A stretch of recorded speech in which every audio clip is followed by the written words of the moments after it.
এই ড্রামে জল মজুদ রাখার দরকার নেই। এটা তো বার করার জন্যই স্যার।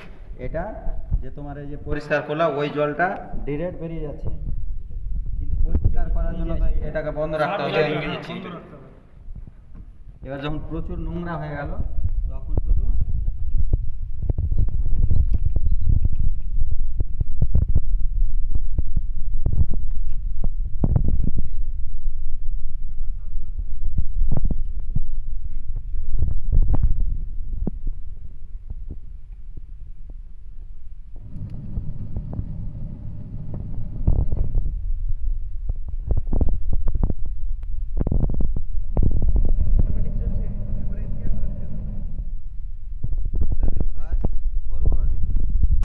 Reverse forward time